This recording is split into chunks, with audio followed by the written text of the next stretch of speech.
मेरा नमस्कार। एक विद्वान मित्रों दुनिया के सैर पे जाता है एक जगह। तो जब वो दुनिया घूमने जाते हैं तो एक ऑटो वाले को पकड़ते हैं, कहते हैं मुझे इस पॉइंट पे आप छोड़ दीजिए। ऑटो वाले से जब कहते हैं किस पॉइंट पे छोड़ दीजिए तो ऑटो वाला घूम के जाता है और उसके मीटर पे वहां के पहुंचने का करीबन $11 आता है। और जब $11 आता है तो जो विद्वान व्यक्ति था उस टेम्पो से उतरता है, ड्राइवर को $11 पेमेंट करने लगता है। तो ड्राइवर कहता नहीं सर मुझे 11 नहीं 10 दीजिए। तो कहते भाई आपके मीटर पे तो 11 रुपया उठा रहा। कहा सर ये मेरी कमी है, यहाँ जो 10 रुपया दिखाना चाहिए 11 रुपया दिखा रहा है। कानूनन तौर पे मैं आपसे 11 रुपया ले सकता हूँ, लेकिन नैतिकता और ईमानदारी के तौर पे मेरा अधिकार $10 का ही होता है। उसकी इस ईमानदारी को देखकर विद्वान बड़ी प्रभावित होते हैं, कहते हैं कि यह देश यह समाज इसी तरह से विकास करेगा। हम जब कहीं भी जाते हैं तो सोचते हैं किसी का क्या पाएं, किसी को कहां से लूट लें। मित्रों ये नैतिक स्तर पे, ईमानदारी के स्तर पे जीवन का पतन है। सोचिए एक ऑटो वाले के अंदर इतनी ईमानदारी है, कहता कि सर इस पॉइंट पे मैं जिस रास्ते से आपको लेकर आया हूं $1 इसलिए अधिक हुआ है कि जो रूट से मुझे लेके आना चाहिए वो रूट सही नहीं था। उस रूट से मैं लाता तो आपका $10 होता, दूसरे रूट से लाया हूं जो मैं $11 हो रहा है। लेकिन गलती हमारी है तो मैं वो पैसा आपसे न लेकर मैं नुकसान सहूंगा।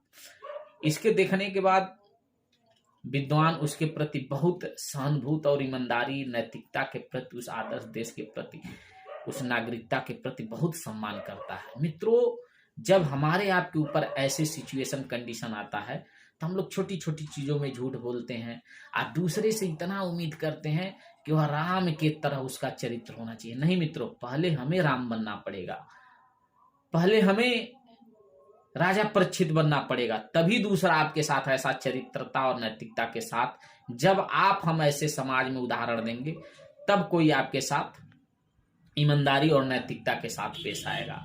ऐसे एक जापान में एक फिश पाई जाती है जिसका नाम मोई फिश है। उस पे बहुत दिनों तक लोग शोध खोज किए कि एक ही डीएनए, एक ही नस्ल की मछली जब छोटी जगहों में उसको रखा जाता तो करीबन जब 4 साल, 5 साल, 10 साल के अवधि में उसका विकास होता तो 1 से लगाए 3 इंच तक बढ़ता। लेकिन जब उस मछली को किसी तालाब में रखा जाता है, किसी बड़े जगह पे जब उसको रख के परवरिश किया जाता तो वह मछली मित्रों 4 से 10 साल के अंदर, 5 साल के अंदर उस मछली का विकास 1 इंच से 3 फीट तक होता है। आप सोचिए ऐसा क्यों होता है। इस पे करीबन बायोलॉजिकल विभाग जो जांच करता करीबन 800 पन्ने का रिपोर्ट तैयार करता है और वो कहता कि एक ही डीएनए, एक ही नस्ल की मछली एक 3 इंच बढ़ती है और एक 3 फीट बढ़ती है। ऐसा क्यों होता है? देखिए मित्रों, होता है क्या कि हम अपने दायरा को कितना बढ़ा सकते हैं। उस मछली को लगता है कि नहीं, मैं जिस छोटे से कांच में चाहे छोटे से जगह में रहा, इससे मेरा बड़ा दायरा नहीं, इसलिए उसका विकास 3 इंच का होता है। वहीं जिस मछली को तालाब में पाला जाता है उसका विकास 3 फीट होता है, उसका दायरा बढ़ जाता है। अपने दायरे को बढ़ाइए। हमें आपको लगता है यार फलाने पूंजीपति हैं, उद्योगपति, हम इनके सामने कैसे खड़े होंगे, हम क्या कर सकते हैं। आपको इन्हीं कंडीशनों से निकल के सीमित संसाधनों में आगे जाना है और दुनिया में आपको कुछ बेहतर करके दिखाना है। तो जो विद्वान थे उस पे 8 पन्ने की रिपोर्ट में वही रिपोर्ट लिखते हैं कि उस मछली का 3 इंच से 3 फीट विकास होने के ज्यादा जगह में कि अपने दायरे को बढ़ाती है। आप भी अपने दायरे को बढ़ाइए। इस दुनिया में जितने बड़े उद्योगपति हैं, धीरू भाई अंबानी को ले लीजिए, मार्क जुगरबर्ग को ले लीजिए, एलन मस्क को ले लीजिए, स्पेस एक्स के मालिक हैं उनको ले लीजिए, जो भी लोग हैं भारत के बड़े बड़े उद्योगपति लोग हैं, जो भी लोग हैं, छोटे परिवार, छोटे समाज से निकल के गए हैं। यानी उनको एक टाइम, एक ऐसा समय था कि उनको भोजन करने का जगह नहीं।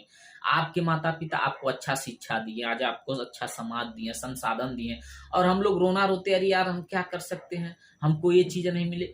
अपने आप को विकसित करिए, बेहतर माहौल में ले जाइए, बेहतर सोचिए, श्रेष्ठता, विद्वता, समाज में ऊंचे आदर्शों को पालन करिए, अपना जीवन बदलिए और अपने घर परिवार, अपने मित्र, सभी सहयोगियों का जीवन बदलिए। बहुत बहुत धन्यवाद। आप सभी को नमस्कार। जय हिंद, जय भारत।